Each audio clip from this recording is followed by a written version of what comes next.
भगवान श्री कृष्ण पिछले जन्म में क्या थे? भगवान श्री कृष्ण पिछले जन्म में राम। भगवान राम के कुछ काम अधूरे रह गए, वो अधूरे काम पूरा करने के लिए भगवान को अगला अवतार लेना पड़ा। अच्छा, भगवान राम के क्या क्या काम अधूरे रहे? तो ध्यान से सुनो।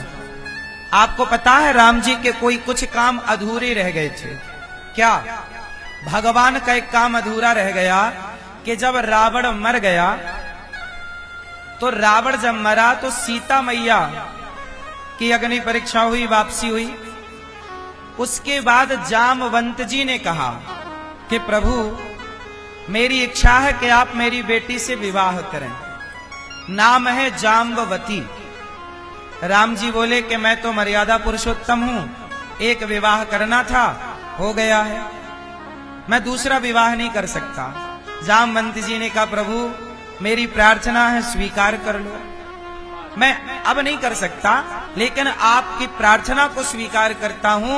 आपकी बेटी से विवाह करने के लिए मैं अगला अवतार लूंगा और कृष्ण बनकर के आपकी बेटी से विवाह करूंगा। तो जामवंत की बेटी से भगवान ने त्रेता में विवाह नहीं किया। प्रस्ताव त्रेता का स्वीकार हुआ द्वापर में। जामवंत जी बोले द्वापर तक तो हमारी बेटी बुढ़ी हो जाएगी। तब भगवान ने कहा कि आप जामवंत जी, आप पर और आपकी बेटी जाम्बवती पर काल का कोई प्रभाव नहीं पड़ेगा। आज आप जैसे हैं तब भी ऐसे ही रहेंगे। तो वही त्रेता के जामवंत द्वापर में जाम्बवती के साथ भगवान को सत्राजित नाम के एक व्यक्ति रहा करते थे। उनके पास एक मणि थी। उनके भैया वो मणि पहन के जंगल चले गए, तो शेर ने उन्हें मारकर मणि छीन ली। जामवंत जी ने वो मणि अपने पास रख ली। भगवान को कलंक लगा मणि चुराने का। बाद में भगवान वो कलंक को मिटाने के लिए गए और उनकी भेंट जामवंत जी से हुई।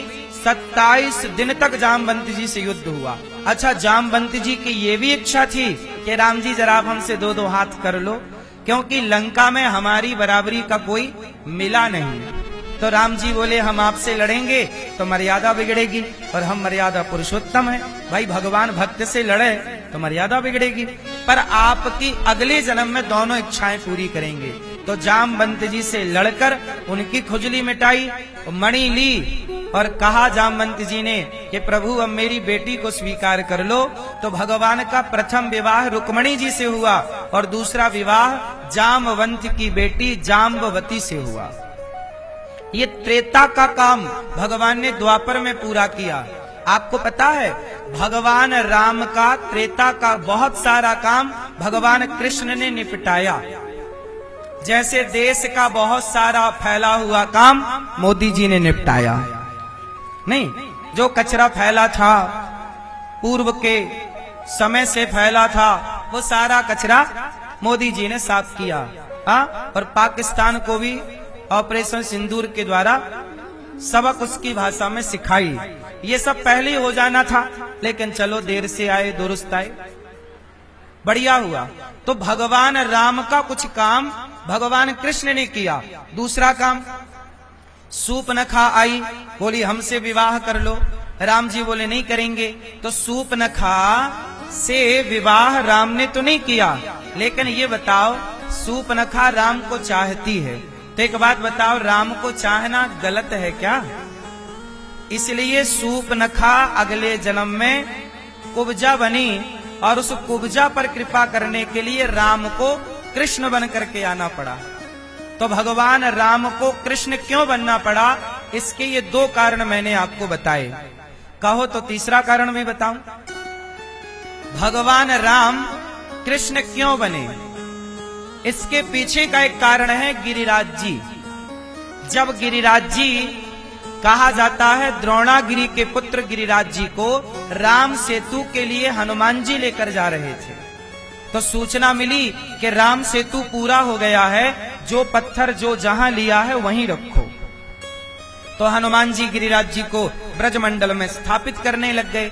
तो गिरिराज जी रोने लगे कि आपने तो हमें कहा था कि हम राम के काम आएंगे, सेतु निर्माण में हमें रखा जाएगा, पर आप तो हमें बीचों बीच छोड़ रहे हो, ना हम परिवार के रहे ना राम के रहे, अब क्या करें। तब कहा राम जी ने हनुमान जी से, प्रभु गिरिराज जी को मैं आपकी सेवा के लिए लाया, पर सेतु पूरा हो गया, अब गिरिराज जी को कहाँ रखूं। तब राम ने कहा कि गिरिराज जी को उसी ब्रजमंडल में रख दो, मैं गिरिराज जी ने मेरी सेवा के लिए परिवार छोड़ा है, मैं अगला अवतार लेकर गिरिराज जी को अपने हाथों पर उठाऊंगा, अपने उंगली पर धारण करूंगा। तो गिरिराज जी के लिए भगवान राम को कृष्ण बन करके आना पड़ा।